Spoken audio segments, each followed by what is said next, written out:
నమస్తే, welcome to 6 TV. నేను సంచన. బేసిక్గా పాలకొల్లు అంటే టీడీపీ కంచుకోట. అలాంటి పాలకొల్లు టీడీపీ కంచుకోటని బద్దలు కొడతామని చెప్పేసి వైసీపీ పార్టీ నుంచి ఇంతకుముందు ఇన్ఛార్జిగా పనిచేసి నిన్న అధిష్టానం అనౌన్స్ చేసి టికెట్ ఇవ్వడం జరిగింది.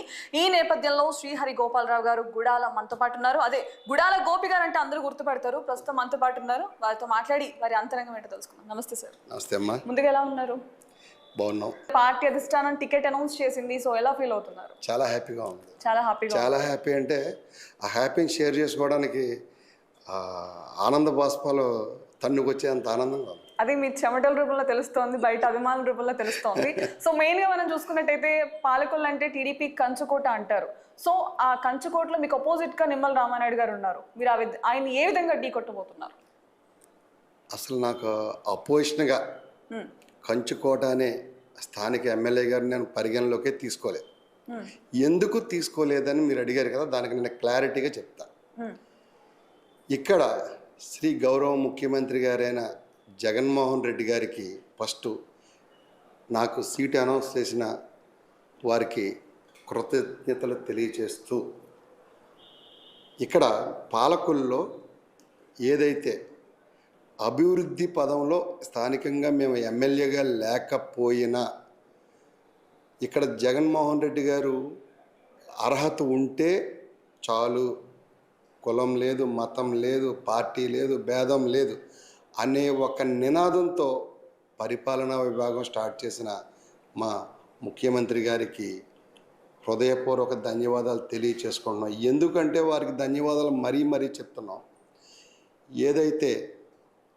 ఏదైతే వారి నేతృత్వంలో పని చేయడానికి మేము అదృష్టం చేసుకున్నాం అంటాను. ఎక్కడికి గ్రామంలోకి వెళ్ళినా, ప్రజల్లోకి వెళ్ళినా, అన్న జగన్మోహన్ రెడ్డి గారు నా పెద్ద కొడుకు, లేదు నా మనవడు, లేకపోతే ఒక చెల్లెమ్మ అయితే నా అన్నయ్య, ఒక తల్లి అయితే నా కొడుకు, అలా ఈ భావన ఎప్పుడు వస్తుంది? ఖచ్చితంగా మనం ఎదుటివారి గుండెల్లోకి వెళ్ళినప్పుడే ఎదుటి మనిషి మీద మనకు ప్రేమ వస్తుంది.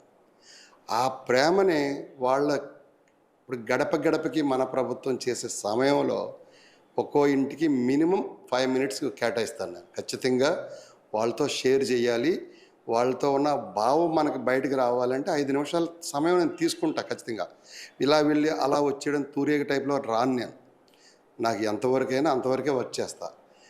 ఆ సమయంలో వాళ్ళ కళ్ళల్లోంచి చూసే రియాలిటీగా అమ్మ ఏం జరిగిందిరా అంటే, నాకు 8 లక్షల వరకు లబ్ధి వచ్చిందన్నా అని ఒక చెల్లెమ్మ, ఒక అవ్వతాతలు నాకు నెలకి 3,000 రూపాయలు పొద్దున్నే 5:30 గంటలకు లేచి ఇస్తుంటే నేను కొద్ది గొప్ప సంపాదించి ఇచ్చిన నా కొడుకు కూడా తీసుకొచ్చి ఇవ్వట్లేదు నాన్న.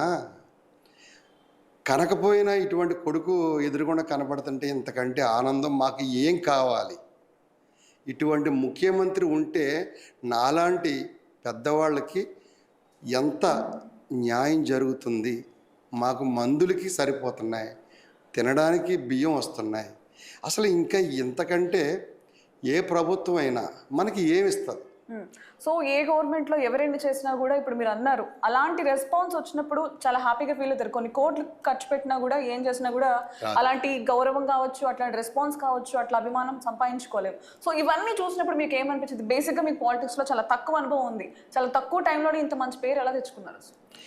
నేను మీరు అన్నారు చూసారా, ఈ జగన్మోహన్ రెడ్డి గారి మీద ప్రేమ వాళ్ళు చూపిస్తూ నాతో మాట్లాడిన సమయం నేను కూడా అంటే ఇంకా పూర్తిగా ఇంక్లూడ్ అయిపోయి, అంటే ప్రజల్లోకి, అంటే మంచి చేస్తే ఇంతలా ప్రేమిస్తారా ప్రజలు అనే ఆనందంతో నాకు కూడా డీప్గా, అంటే ఉన్న 24 గంటల సమయాన్ని నేను ఖచ్చితంగా 18 గంటల సమయాన్ని ప్రజలకే కేటాయించి వారికి ఉన్న సమస్య తెలుసుకుంటూ ఆ సమస్యని పరిష్కరిస్తూ, కొన్ని ప్రాబ్లమ్స్ ఉంటాయి, టెక్నికల్ ఇష్యూస్ ఉంటాయి, ఇవన్నీ కూడా, అలాగే అధికారుల నుంచి ఒత్తిళ్ళు ఉంటాయి, అధికారులకి నుంచి ప్రజలకి ఏదైతే మేలు జరగాలో జరగనే పనులు ఉంటాయి. ఇవన్నిటి మీద దృష్టి పెడుతూ ప్రజలతో మమేకమై అమ్మ నువ్వు వచ్చావంటే పని లేకుండా రాలేదురా, నువ్వు నా సొంత చెల్లెవో నా అమ్మవో నా తల్లివో అని చెప్పి దగ్గరకు తీసుకుని ఏదైతే జగన్మోహన్ రెడ్డి గారు మాకు ఒక బాధ్యతని అప్పగించిన దాన్ని మేము దుర్వినియోగం చేయకుండా నిజాయితీగా ప్రజలకి ఎంతవరకు మేము చేయగలమో అంతవరకు చేసి ఈ కాన్స్టిట్యూన్సీ 8 నెలల్లో నా పనితనం నేను చూపించుకున్న దానికి గుర్తించి ఎమ్మెల్యే అభ్యర్థిగా ప్రకటించడం జరిగింది. దాంతోనే నాకేమీ అయిపోయిందని నేను అనుకో. ఇప్పుడే అసలు ఆట మొదలైంది అసలు ఆట ఈరోజు మొదలయ్యింది. అంటే ఇప్పటి వరకు నేను జగన్మోహన్ రెడ్డి గారు చెప్పిన బాధ్యతే నేను చేశాను. ఇప్పటి నుంచి ప్రజలకి నేను గెలిచిన తర్వాత నేను ఏం చెయ్యాలి, ఎలా చేస్తే జగన్మోహన్ రెడ్డి గారు అంత గుర్తింపు నాకు కూడా వస్తుంది. జగన్మోహన్ రెడ్డి గారిని ప్రతి అమ్మ, ప్రతి అక్క, ప్రతి చెల్లి, ప్రతి తమ్ముడు, ప్రతి అన్న నా రిలేషన్ అంటున్నారు. అంటే ఎంత దగ్గరికి ఆయన వెళ్ళిపోయారు. ఆయనలో సగమైనా మేము వెళ్ళలేమా అనే అంత ఒక దృక్పథంతో ఖచ్చితంగా కష్టపడి పని చేసి ఈ నియోజకవర్గ ప్రజలు 193,000 మంది ఉన్నారు. 193,000 మంది మన్నన నేను పొందాలని, వారికి ఏదైతే నేను దగ్గరగా చేరుకుంటానో ఏ ఒక్క పని మిస్ కాకుండా నేను ఖచ్చితంగా వారు చెప్పిన ప్రతి పని, నేను హామీ ఇచ్చిన ప్రతి పని నా బాధ్యతగా తీసుకుని గౌరవ ముఖ్యమంత్రి గారిని జగన్మోహన్ రెడ్డి గారి దగ్గరికి తీసుకువెళ్ళి ఈ సమస్య నా కాన్స్టిట్యున్సీలో ఉంది సార్, నాకు ఇది చెయ్యాలి, ఇది చేస్తే నేను ప్రజలకు ఇచ్చిన మాట నాకు దక్కుద్ది, మీ మీద ఉన్న గౌరవం వారు చూపిస్తున్నప్పుడు నా మీద కూడా నేను నమ్మకం పెంచుకోవాలంటే పలానా పని చేస్తేనే కదా నాకు ఒక గౌరవం వస్తుందని చెప్పేసి ప్రజలకు మాట ఇచ్చాను. నా కాన్స్టిట్యున్సీకి ఇది కావాలి, నాకు అది కావాలి. నాకున్న ప్రాబ్లం, మేజర్ ప్రాబ్లం, పాలకోల్లో ఉన్న ప్రాబ్లం మురికి నీటి సమస్య. ప్రధాన ఎజెండా మురికినీటి సమస్య. తొలుత గత ప్రభుత్వం వారు చేసిన అవినీతి కార్యక్రమాల వల్ల ఆ రోజు 8 కోట్ల రూపాయలతో శాంక్షన్ అయిన దమయపతి కోడు కమిషన్ల కోసం 20% కమిషన్ల కోసం గత స్థానిక ఎమ్మెల్యే గారు ఆల్రెడీ ఏదైతే పాలకొల్లు టౌన్ పోలీస్ స్టేషన్లో కూడా ఈ కేసు పెట్టడం జరిగింది. ఆ కేసు ఆల్రెడీ యూట్యూబ్లో కొట్టినా వస్తుంది. ఈ దమయపతి కోడిని ఆ రోజే అయిపోయి ఉంటే పాలకొల్లో ఒక పని ఎదరికి వెళ్ళిపోయేది. కమిషన్ కోసం ఒక ప్రజాప్రతినిధిగా వారైనా కాదు, నేనైనా కూడా రేపొద్దున భవిష్యత్తులో ఇలాంటి తప్పులు చేయకూడదు, ఎవరు ఇలాంటి వీటికి ప్రోత్సహించకూడదు. ఆ రోజు చేసిన ఆ పని వల్ల ఆ రోజు 8 కోట్ల రూపాయలతో అయ్యే దమయపతి కోడు ఈరోజు మళ్ళీ ఎస్టిమేషన్ తీసుకున్నాను నేను. 15.5 కోట్ల రూపాయలు ఎస్టిమేషన్ వచ్చింది. అంటే 15 కోట్ల అంటే ప్రజాధనాన్ని మేము పాడు చేసినట్టే కదా. ఆ రోజు 8 కోట్లతో ఇంకో 7 కోట్లు లాస్. పైగా ప్రజలు హ్యాపీగా లేరు. ఆ రోజు జరిగే అభివృద్ధిని అడ్డుకున్నాం. ఆ అభివృద్ధిని ఎప్పుడు గత ప్రభుత్వం వారు కానీ స్థానిక ఎమ్మెల్యే గారు కానీ చేసిన పని నేను నిదట్లో కూడా నేను అటువంటి తప్పు చెయ్యను.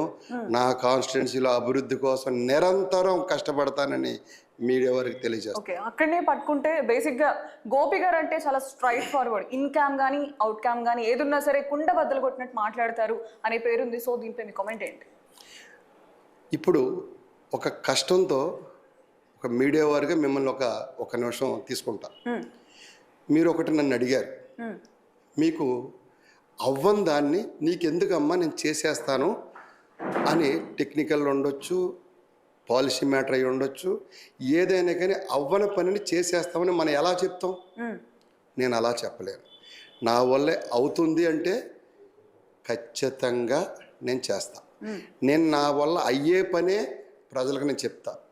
నేను చెప్పాను అంటే అది చేసేసినట్టే, ఇంకా ఆ రోజుతో డిసైడ్. అది ప్రజలు నా మీద ఉన్న గౌరవంతో వారు నమ్ముతున్నారు. ప్రత్యేకంగా నా కాన్స్టిట్యున్సీ ప్రజలకి నేను ప్రత్యేకంగా ధన్యవాదాలు తెలియజేస్తా. ఎందుకంటే అంత ఒక 8 నెలల కాలంలో వాళ్ళ మనసులోకి నేను వెళ్ళగలిగాను అంటే ఖచ్చితంగా నన్ను కూడా వారు ప్రేమిస్తున్నారు. అంటే వాళ్ళ బిడ్డ లేకపోతే తమ్ముడో అన్నో ఒక మేనమామో లేకపోతే ఒక సంథింగ్ ఏదో ఒక వరుసలో వాళ్ళు పిలుచుకున్నారు కాబట్టి మౌత్ టాక్ బయటకు ఓపెన్గా మాట్లాడకపోయినా నేనైతే కాన్స్టిట్యున్సీలో మ్యాక్సిమం అందరి మనసుల్లోకి నేను ఎలా వెళ్ళానంటే జరగంది అసలు చెప్పడం చెప్తే చేసేస్తాడు అనే విషయాన్ని మీరు కాన్స్టిట్యున్సీలో ఎక్కడ అడిగినా మీకు అదే రిపోర్ట్ వస్తుంది. నేను రాజకీయ వాదిని కాదు, నేను వ్యాపారం చేసుకునేవాడికి ఎప్పుడు స్ట్రైట్గానే ఉంటాడు.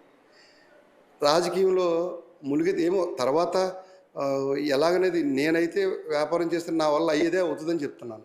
ఇప్పుడు నిజంగా ప్రజలకి అవ్వకపోయినా చెప్పే పర్లేదు, ఎలక్షన్ అయిన తర్వాత చూసుకుందాం అన్నారు. నేను చేయను అలాగా, నాకు అవసరం లేదు. నన్ను ఏది ఇష్టపడి చేస్తారో నేను ఇది అవ్వదని చెప్తున్నాను. ప్రజలు అది నన్ను నమ్మి చేస్తే ఖచ్చితంగా నా పని చేస్తాను. నేను అవ్వకపోయినా అవుతుందని చెప్పారనుకో, రేపొద్దున ఓటు అడిగి తగిలినప్పుడు తిట్టే తిట్లు కన్నా ఈరోజు తిట్టేదే బెటర్. మనం మోసం చేసి గెలవడం కరెక్ట్ కాదు. నిజాయితీగా గెలిస్తే స్టాండ్ బై అంటే ప్లాట్ఫామ్ స్ట్రాంగ్గా ఉంటుంది. మోసం చేసి గెలిచింది గాల్లో ఉంటుంది. గాల్లో ఉండేది నాకు వద్దు. నిజాయితీగా నా నియోజకవర్గ ప్రజలు, అన్ని సామాజిక వర్గాల ప్రజలు నన్ను ఆశీర్వదిస్తున్నారని నేను అనుకుంటున్నా. ఖచ్చితంగా భగవంతుడి ఆశీస్సులతో ప్రతి ఒక్కరు నన్ను ఆశీర్వదిస్తారు. ఓకే, చివరిగా చెప్పండి, గత ఎన్నికలు పోలిస్తే ఈ ఎన్నికలు చాలా స్పెషల్. 3 పార్టీలు పొత్తు పెట్టుకున్నాయి. ఇటు వైసీపీ సింగిల్గా వెళ్తోంది. ఈ నేపథ్యం అసలు వారికి ఏ విధంగా ఉండబోతుంది? చాలా ఇంట్రెస్టింగ్గా ఉండబోతున్నాయి ఈ ఎలక్షన్స్. దీనిపై చాలా కరెక్ట్ క్వశ్చన్ అడిగారు మేడం. ఏదైతే వాళ్ళ ముగ్గురు వస్తున్నారు, మా గౌరవ ముఖ్యమంత్రి గారు జగన్మోహన్ రెడ్డి గారు సింగిల్గా వెళ్తున్నారు. సింగిల్గా వెళ్ళేదే సింహం. అంతే అంటారా? ఖచ్చితంగా సింగిల్గా వెళ్ళేదే సింహం. ఆ సింహానికి ఇక్కడ పెత్తందారుల మీద పోరాడడం తెలిసిన ఒకే ఒక సింహం వైఎస్ఆర్సిపి. పేదల పక్షాన పోరాడే పార్టీ ఏదైనా ఉందంటే అది వైఎస్ఆర్సిపి. అంటే పెత్తందారికి పేదలకి జరిగే యుద్ధంలో మేము 1 నుంచి 175, 25 ఆల్ సీట్ వైనాట్ 175. అవతల ఉన్నది 0, మాది 175 అగైన్ టు 25, 200. అంటే టోటల్గా విన్ అవుతాం. అపోజిషన్ 0. ఓకే, చివరిగా చెప్పండి, ఇంతకుముందు మీరు పార్టీ ఇన్ఛార్జ్, ఇప్పుడు సీటు ప్రకటించేశారు. సో ఈ నూతన ఉత్సాహంతో అసలు ఎన్నికల బరిలోకి ఏ విధంగా వెళ్ళబోతున్నారు? మీ ప్రజలకే కావచ్చు, కార్యకర్తలకే కావచ్చు, మీరు ఏ విధంగా మెసేజ్ ఇస్తారు? నేను నా పాలకొల్లు నియోజకవర్గ ప్రజలకి ఫస్ట్, ప్రజలే దేవుళ్ళు. అంతే. ప్రజలకి నేను ఇచ్చే మెసేజ్, నా అన్నదమ్ములకి, నా అక్క చెల్లెమ్మలకి, నా అవ్వతాతలకి నేను చెప్పే మెసేజ్ ఏంటంటే, పాలకొల్లు అభివృద్ధి ధ్యేయంగా పనిచేస్తూ పాలకొల్లుని 2029 నాటికి మా రోడ్లో డ్రైన్ ప్రాబ్లం ఉంది, మా రోడ్లో రోడ్ ప్రాబ్లం ఉందని చెప్పే అవకాశం ఎవరికి ఇవ్వకోకుండా పని చేస్తానని చెప్తున్నాను. Okay, thank you so much sir. Wishing you all the good luck. So అభివృద్ధి ధ్యేయంగా ముందుకెళ్తామంటున్నారు. సో ఈ ప్రాబ్లం ఉంది, ఆ ప్రాబ్లం ఉంది అని ఎవరు చెప్పకుండా ఆ విధంగా మేము ముందుకెళ్తాము, 2024 ఎలక్షన్స్ లో మేము ఎదుర్కొంటామని చెప్పేసి కూడా గోపి గారు చెప్పిన తాజా పరిస్థితి కనిపిస్తోంది.